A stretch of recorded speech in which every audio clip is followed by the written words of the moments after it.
Welcome to Straight from the Hive. I'm Allan Turanski, president of GloryBee, and I'm excited to welcome our guest, Alex Puglia, director of procurement and supply changer for GloryBee. Alex, welcome. Thanks, my friend. It's Thank you. good I'm to glad to have be you. here. It's good to have you. Well, Yeah. I really just I'm excited for our audience today to get to know you and hear about how you think about being a supply changer and what is a supply changer. So let's start out a little bit with your background, Yeah. how you got involved in ingredient sourcing and procurement. Well, that was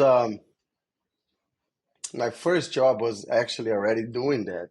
And and if you know, my background has always been in the organic industry. So my I had a little, little jobs here and there when I was in the university. But I think maybe 2 years before I finished the university, I started in this sugar mill in Brazil, and that was probably 97 or 8, 97.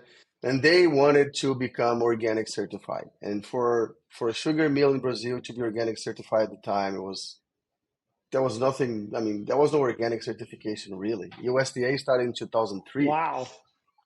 So I had to go through, there was this little biodynamic farming, which was 3 hours from the mill. And the only other sugar in the world that has been certified was another mill that was in the same area. That area that I grew up is probably like 60 mills, Whoa. huge mills, and they probably produce 60 or 70% of all the refined sugar in the world. It's the biggest refinery, in the world, you know. And so, yeah, so I started to do the certification. It was everything in German, not even English. It was these farmers there, biodynamic guys, and they were doing all kinds of different stuff. Burying bones of cows to get nitrogen back in the fields. And that was, that was what we had, and that was Yes. IFOM. I don't know if you Yeah. remember IFOM. IFOM, they were kind of setting up the organic standards for the time, and that's what we based on, and we got it certified. And then the guy said, "Okay, let's produce it." So they decided to produce 4 days of organic, and that was, I remember the number was like 13,000 tons of organic sugar. And then I realized that the whole world was buying 10,000 tons. So we had the world inventory in our hands, because they didn't know what to do. And the sugar was really bad. It's all different. It was brown sugar. Nobody knew what to do with it. So anyway, they said, "All right, oh, you go sell." Now you now I became the salesperson of organic sugar, which was great because I started to go to the Biofac I was only Yeah. Biofac at the time in That's like one of the in first Germany. That's organic that's where trade all shows, right? that was the only Yeah. one I think at the time and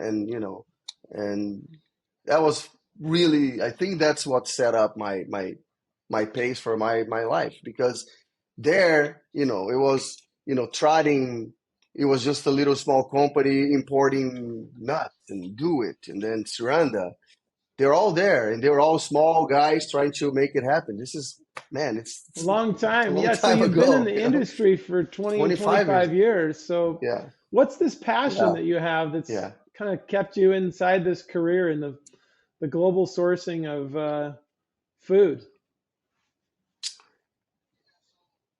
Yeah, so because so after I did that, I moved on, and then I worked for Suranda. And with Suranda, I had to go through a lot of certification of farmers. That's when I started to go and you know, we wanted to buy palm, or wanted to buy something that really didn't have a lot of organic certified. I used to go to the region where they were producing conventional and try to find a small guy to certify. And I did that for a long time. Then I moved to grain millers, and that was my biggest job in grain millers. So I've been everywhere in the world, talking to farmers, and I guess that's where the passion came in. Like, if you ask me why I'm a lucky person that I can do what I really love. I don't think a lot Yeah. of people can do that. But why I keep doing the same thing is because I feel like I can help the farmers. There is a way that, and it's not only helping farmers, because farmers are people that are really misunderstood, and especially small farmers. Everybody thinks that farmers makes a lot of money, but the vast majority of farmers don't make a lot of money. Yeah. They struggle a lot, and they have the most. I mean, there's nothing that is more Right. risky than They are farming. relying on the I mean, weather, they're you're up against the weather. You're up against, you know, anything. I mean, if you have a tractor that you're gonna plant, you have one tractor, and that track, and then you have the weather. Now it's time to plant. You only have 3 days to plant. If the tractor breaks and you don't have a mechanic to fix it, you're losing your crop yeah. for the whole year. And that's the first thing. And then there's insects, and then there is bad weather, and then there is the pricing. So when I see that there is a place for farmers that wants to do it right and wants to do it with less of the conventional agriculture that we decided to use this years, and in the time, people would pay 50% of premium on organic, then it's 40, then today is a lot less, but there's a lot more volume to it. So if we can do that, and I feel like I can do it being in the US and selling or marketing their products to the customers of GloryBee, then that's why I'm here. That's why I'm here. That's the passion. Got It's to help the always farmer. being Yeah. able to I help the love it. farmers. I love Yeah. it. I mean, there's a lot of other things we think are risky, but to your point, there's not really anything much riskier than being a farmer and much more important No. than being a farmer. So,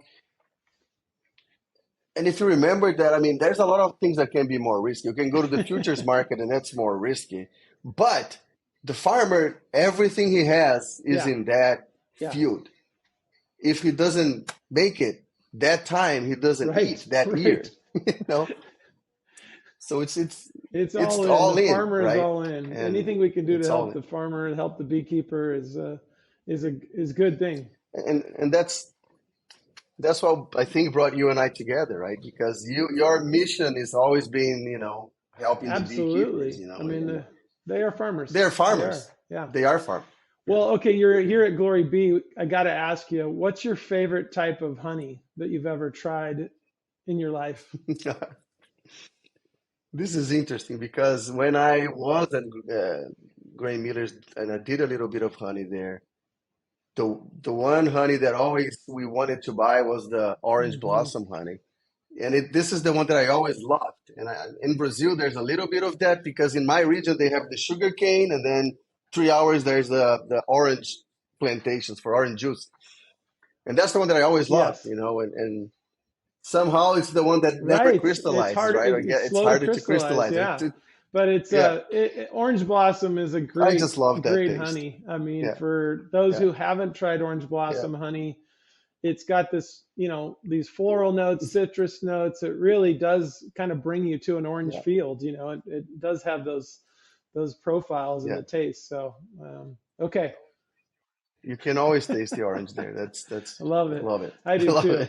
I was just reading it. about some chef using orange blossom honey in a new recipe. So, it's amazing. Yeah, because Really? people think there's regular honey. I grew up with people saying, "Hey, well, what's regular honey?" I'm like, I don't know what regular honey is. There's blackberry honey, there's orange honey, there's avocado honey, Yeah.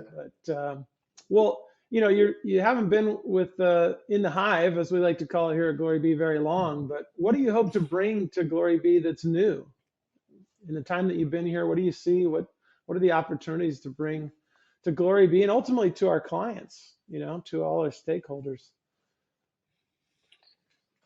Well, I think there's two questions. I think for for Glory Be, I think my my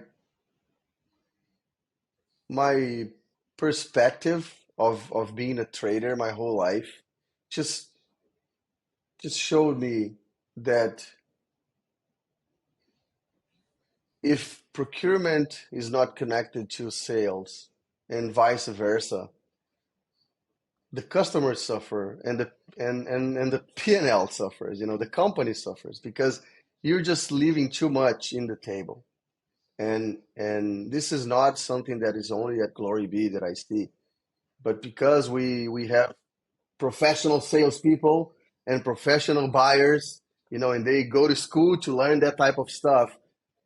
And I don't know that there's a place where people can really see, unless they're really a trader, that those things they have to run Mm-hmm. together, and it's been already a magical thing in GloryBee as I work together with Rhonda and work together with the sales team or vice versa when they come to a meeting with my team, the procurement. The things that we find out in those small 20 minutes, it's unbelievable. Things that nobody ever taught, just because the back and forth in the emails, you don't have time or you don't have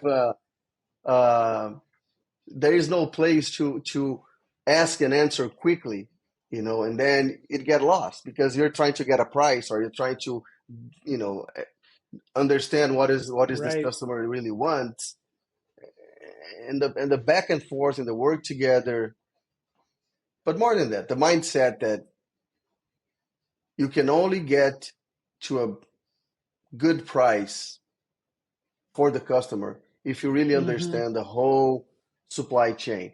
And then the same thing is vice versa. You can only buy right. You can only get a good supplier for that customer if you really understand what the Right. customer wants. Sometimes the customer comes to us and say, "Look, I need this glucose syrup. What are you buying? I'm buying corn syrup." And but he has a label that is natural, or there is organic, or whatever it is, healthier. And we have to tell this guy, look, you don't want corn syrup, you want tapioca Mm-hmm. syrup. Our customers are going to like this more, or whatever it is that we need to be able to help them. And that goes to your second question, which is what we can add to the customer is really that, the connection between what is it that the customer wants, which he's asking his Mm-hmm. his customers. What is it that my customers want in my product? And then go all the way, through the procurement team, and then we go to Vietnam Mm-hmm. to talk to them. And interesting things happen when we really have, what is the guy in the supermarket willing to buy? And hey, Vietnam guy, what can you do that goes all the way through that guy? And a lot of times that happens, and sometimes we create new Yeah. products because of that. Right. We Right. created different Yes. products I, because of I that. I've seen that happen many times over, my 23 years at GloryBee, and um, I think what's exciting about that is that, we've had all these long-term relationships with our customers and great relationships, um, and to bring Yes. the relationship with the farmers and the suppliers all the way to the customer, and the customer all the way um, to the farmer. That's really what a supply changer is, I think, and that's what you are aiming, Yeah. that not just you do, but that GloryBee does through the partnership that sales and procurement has, which is super exciting because Yeah. to me that means we're gonna serve all the stakeholders well. We're gonna serve the farmers well and Yeah. serve the clients Yeah. well, and they're gonna be able to serve their customers well. So And, yeah, and the environment yeah, too, absolutely. Yeah, it's a which is key also a stakeholder. stakeholder. But so so that what we just said is about product, and maybe we can call that, product development, or how do you Hmm. find a better product.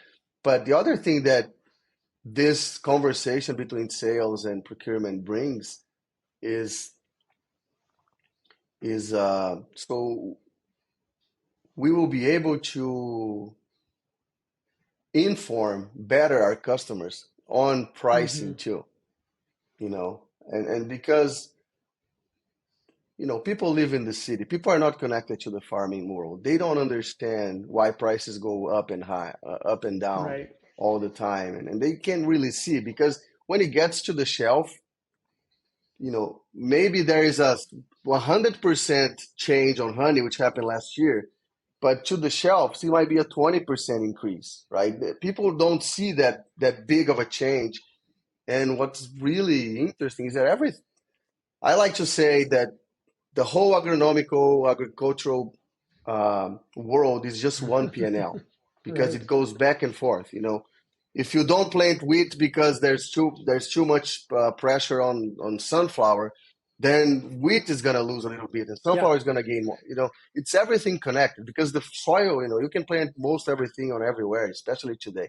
So if we now have a better understanding of what is happening in the farming world, and we can go to our customers and say, guys, look, olive oil, like this year, olive oil has a problem.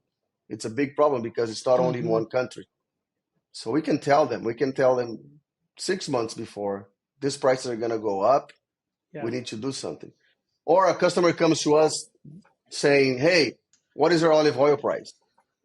And I can tell him, look, if you're coming to us because your olive oil price is going up, it's just part of the deal. Your supplier is just getting higher Yeah. quotes. And that transparency on conversation just brings us to where we Well, want to be, which yeah. is more of Right. a consulting Yeah. on the pricing than trying to show them lower Yeah. I always prices all feel the like time. our job as GloryBee is to help our customers succeed, and part of helping them succeed is to be more knowledgeable, and part of that is giving them the education, giving them the information so that they can be better at what they do. They can be Yeah. better at getting the right price, better at not having quality issues, better at finding a new innovation, that might be valuable to their company's product. So I love that. Want to know from you, what are the biggest mistakes that procurement people make?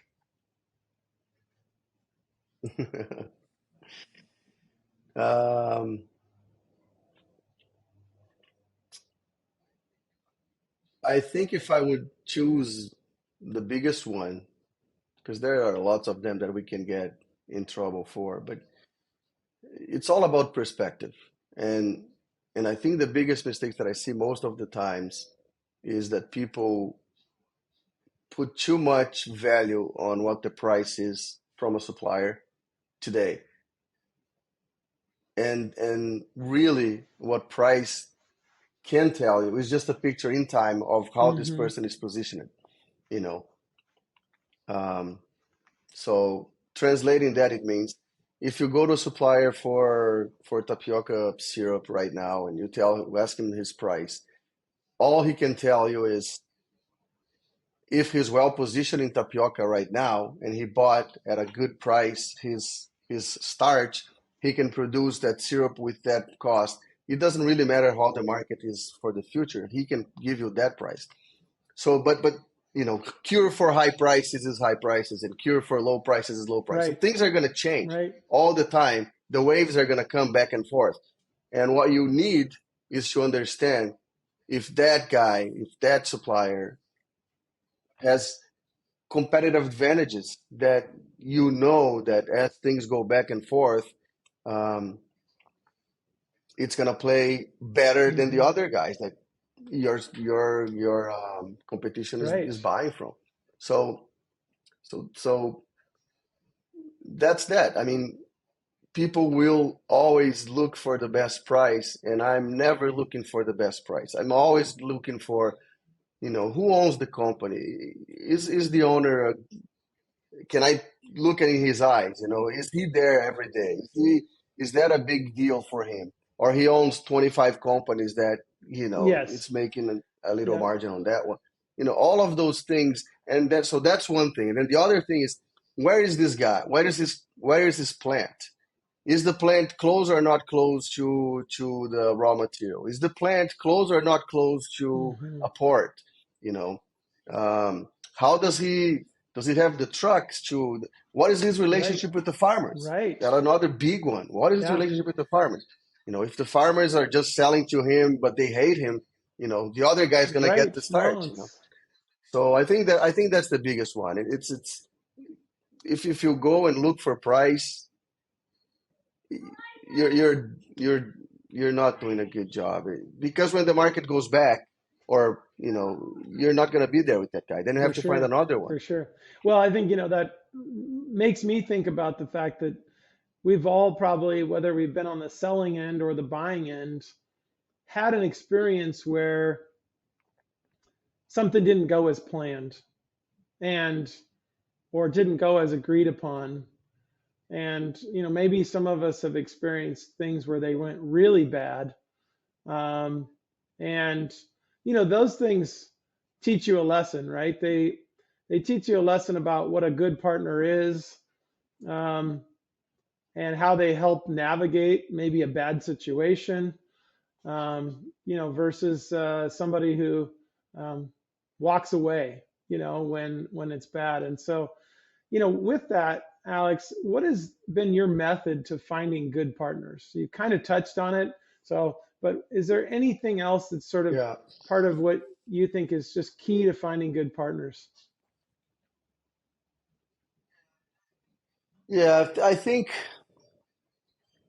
I have a method. When I started talking to people at GloryBee and my team, and trying to explain to them why I didn't think this supplier was the best one, it came to my mind a lot of things that I didn't even know that I have a method for it, but I do have one, and it's hard to say and to spell it out, but I think it has a lot to do with what I just told you. The person that is representing the company is important.